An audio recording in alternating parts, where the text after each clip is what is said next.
आपका हमारे चैनल में स्वागत है। आज अपन सभी शुरू कर रहे हैं। चलिए बिना कोई टाइम वेस्ट किए हुए अपन शुरू करते हैं। अगर आपने हमारे चैनल को सब्सक्राइब नहीं किया है तो please do like and subscribe our videos. चलिए सेबी सीए फाइनल का है, ये 10 नंबर का आने के चांस है इसके। तो चलिए शुरू करते हैं। सेबी बोर्ड सिक्योरिटीज़ सिक्योरिटी लो है ये। कंपनी लो सिक्योरिटी लो 70 मार्क का है, तो जिसमें से 10 मार्क का ये है। ये सेबी बोर्ड 1992 में बना था। इसके 7 चैप्टर हैं, सेक्शन 135 हैं एंड डिस्क्लोजर। उसके बाद इस सेबी की रेगुलेशंस हैं।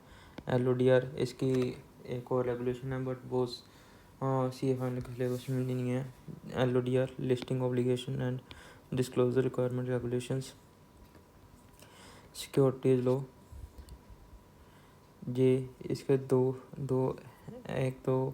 दो कॉम्बिनेशन है। एक तो सेक्रा से बना है सिक्योरिटी लो, सेक्रा 1956 सिक्योरिटी कॉन्ट्रैक्ट रेगुलेशन है, जो कि सीए फाइनल के सिलेबस से हटा दिया गया है।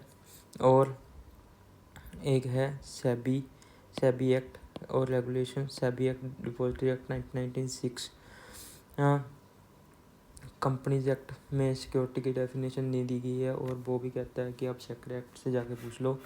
तो तभी अपने को ये एक बार ओवरव्यू लेने के लिए ज़रूरी है। और सेक्रा एक्ट में क्या कहते हैं, सेल परचेज भी सिक्योरिटीज़ का सेल परचेज का कॉन्ट्रैक्ट।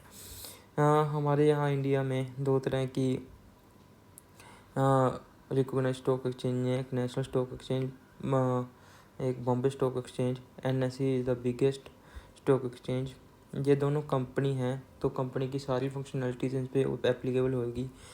पहले ये दोनों एक क्लोजली हेल्ड कंपनी थी। क्लोजली हेल्ड कंपनी का क्या मतलब होता है कि ये सिर्फ कुछ ही लोगों के हाथ में इनके शेयर्स थे। स्टेट ओन कंपनी थी। Now by offer for sale, किसी को ऑफर दे देना शेयर परचेज करने के लिए है। जैन 2017 में NSE now widely held, now is a public company, shares are tradable. जहाँ पे सिक्योरिटीज़ मार्केट है, सिक्योरिटी मार्केट एक तो प्राइमरी मार्केट होती है डेट जहाँ पे IPO इशू होता है, और एक सेकेंडरी मार्केट होती है जहाँ पे stock exchange regulated by SEBI through SCRA, जहाँ पे सिक्योरिटीज सेल परचेज होती हैं, जैसे इक्विटी फॉरेक्स, जैसे आप रेगुलर ट्रेड करते हैं। तो इसमें प्राइमरी मार्केट में क्या क्या आता है, direct issue by company IPO के द्वारा, ऑफर फॉर सेल के द्वारा, फर्दर पब्लिक ऑफर के द्वारा। और उसके बाद अब आगे बढ़ते हैं। पब्लिक इशू, जहाँ पे कंपनी की टाइप्स क्या गए, एक प्राइवेट कंपनी होती है, पब्लिक कंपनी होती है। प्राइवेट कंपनी में मिनिमम 2 मेंबर होते हैं और मैक्सिमम 200, जैसे कि आप जानती हैं। पब्लिक में 7 और इसके लिमिट ही नहीं होती कोई। फंडिंग, ये दोनों कंपनीज कैसे कैसे फंड्स रेज कर सकती हैं, प्राइवेट प्लेसमेंट के द्वारा दोनों कर सकती हैं। प्राइवेट प्लेसमेंट के द्वारा प्राइवेट भी कर सकती है, पब्लिक भी कर सकती है, और इसमें लॉ भी थोड़ा सा लिबरल आ जाता है। और पब्लिक फंडिंग में प्राइवेट कर ही नहीं सकती, जैसा आप जानते हैं। पब्लिक कंपनी तो पब्लिक से रेज कर ही सकती है।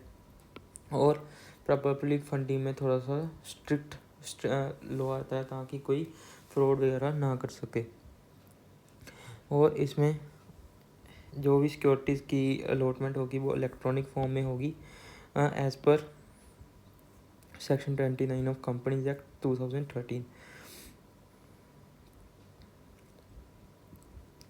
कंप्लाइंसेस, पब्लिक इशू, जहाँ पे 3 PP हैं। Public fund, public company only prospectus issue करेगी, और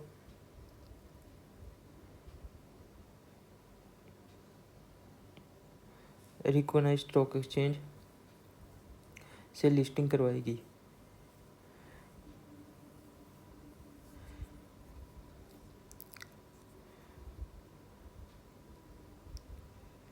ये जो डीमैट में सिक्योरिटीज़ लिस्टेड होती हैं, डीमैट अकाउंट में जो सिक्योरिटीज़ आती हैं, ये डिपॉजिटरी के द्वारा मैनेज की जाती हैं, जो कि एक स्पेशल कंपनी होती है यहाँ इंडिया में NSDL है, CDSL है।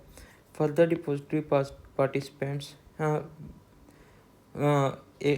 NSDL के साथ जुड़े होते हैं इनके agents like bank, HDFC bank, ICICI, other companies, IDBI company limited, और परमिशन लेती है फ्रॉम RSE फॉर लिस्टिंग। ये पॉइंट रह गया था।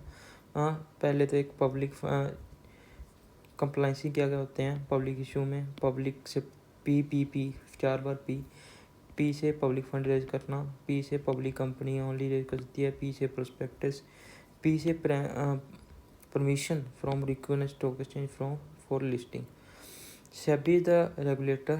SEBI is the watchdog for capital market, primary और secondary. हिस्ट्री, एक बार हिस्ट्री देखते हैं कैसे बना है ये।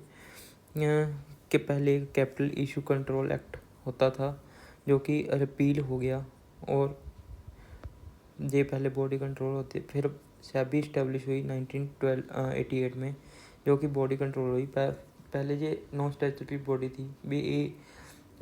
इसकी एक ये ऑटोनोमस बॉडी नहीं थी, इस पे गवर्नमेंट का कंट्रोल नहीं था, रेगुलेट नहीं करते थे।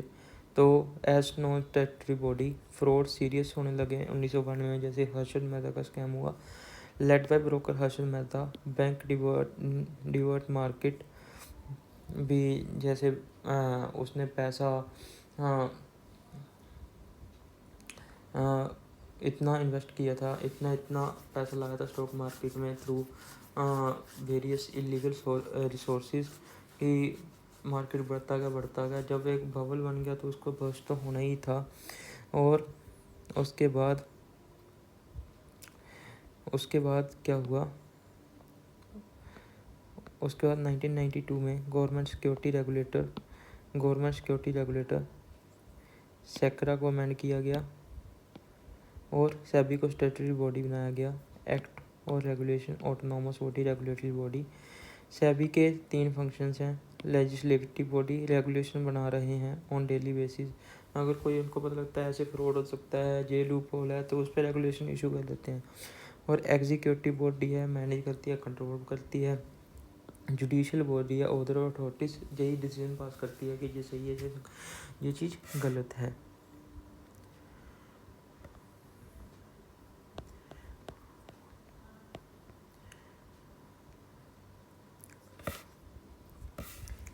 यहाँ पे क्या आता है, फ्रॉम लोअर टू अपर। इसकी हायरार्की क्या है, पहले एक सेबी बोर्ड है, उसके बाद सेट आ जाता है, सिक्योरिटीज अपील एंड ट्रिब्यूनल, और उसके बाद सुप्रीम कोर्ट है। नो सिविल कोर्ट जुरिडिक्शन, कोई सिविल कोर्ट इसमें हस्तक्षेप नहीं कर सकता। चैप्टर 1 में प्रीएम्बल आ जाता है, प्रीलिमिनरी आ जाता है, सेक्शन 1 और 2। शॉर्ट टाइटल एंटायर इंडिया पे एप्लीकेबल होएगा। एक्सटेंट कमेंसमेंट होती है 30 जनवरी 1992 को। सेक्शन 2 डेफिनेशन देखेंगे जैसे जैसे आगे सेक्शनों में आएंगी। जो भी वर्ड है explanation not defined, it will be taken from SCRA या डिपॉजिटरीज एक्ट। डिपॉजिटरी एक्ट कहाँ पर अपने यहाँ पे देखा था, SEBI act regulations, depositories act 1996। और उसके बाद प्रीएम्बल में क्या है, इसके क्या क्या ऑब्जेक्टिव हैं। पी से promote fair dealing and ordinary development of market, and पी से prevent adverse practice, protect interest of investment, fraudulent activities, unfair speculation, insider trading, provide regulation for market incidental matters, establish code of conduct for company issuer, company जो issue करते हैं security, intermediary and जो registered है section 12 के according. क्या है, promote fair dealing, prevent adverse practices, protect interest of investor, provide regulation for market incident, establish code of conduct for company issuer, company के लिए या इंटरमीडिएटरीज के लिए जो कि रजिस्टर्ड है सेक्शन 12 में। अभी आप पढ़ेंगे अथॉरिटीज़, सेबी बोर्ड, के बारे में। उसके बाद अपन साथ इसके सेट पढ़ेंगे जो कि चैप्टर 6B में दिया गया है। और उसके बाद 15K से लेके जेड में 15K से लेके जेड में सेट पढ़ेंगे और 15 जेड में सुप्रीम कोर्ट के बारे में दिया गया है। और सेट भी पढ़ना शुरू करते हैं। सेक्शन 3 में इसकी कॉन्स्टिट्यूशन दी गई है। CG by notification in the official gazette. SEBI is a body corporate having separate legal entity, perpetual entity, common seal and can sue be sued। SEBI head office Mumbai में, अदर ऑफिस चंडीगढ़ जयपुर में है और काफ़ी other states में है। Composition एक chairman होगा, government के द्वारा नॉमिनेट किया जाएगा, और 2 member from ministry of CG dealing with finance and administration of companies act, और 1 from member of RBI and 5 other members CG में nominate. It means total 9 member, और मिनिमम 3 होल टाइम मेंबर होने चाहिए और बाकी पार्ट टाइम मेंबर हो सकते हैं।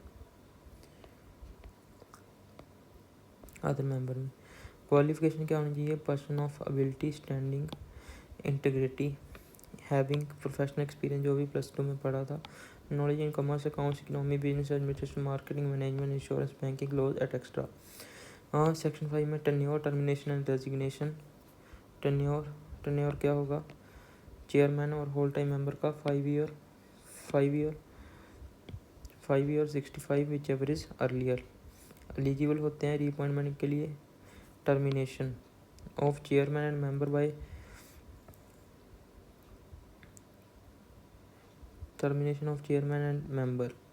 बाय member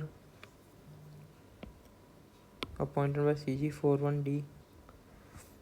टर्मिनेशन ख़त्म करना, मतलब निकालना नहीं है उसको भी, उसको टर्मिनेशन कहा यहाँ पे मतलब उसको निकालना नहीं यहाँ पे,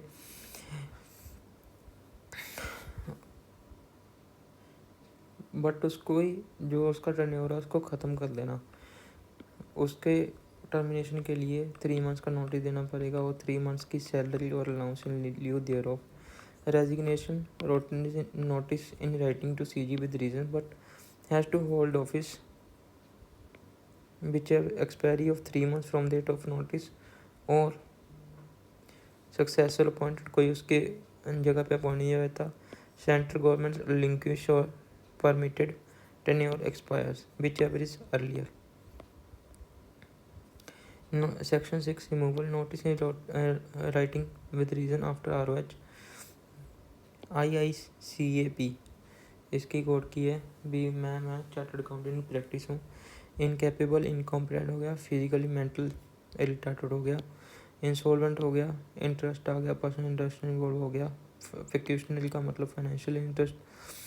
हाँ, आई जे 3 ही आई हैं, 4th आई नहीं है। C का मतलब convicted of offence of moral turpitude भी, अगर आपने बस में जाते हुए बस का किराया नहीं दिया, हाँ वो उस तरह का ऑफेंस मॉरली गलत है। जो abuse of position, paid employment during tenure because you are already in full whole time employment with them.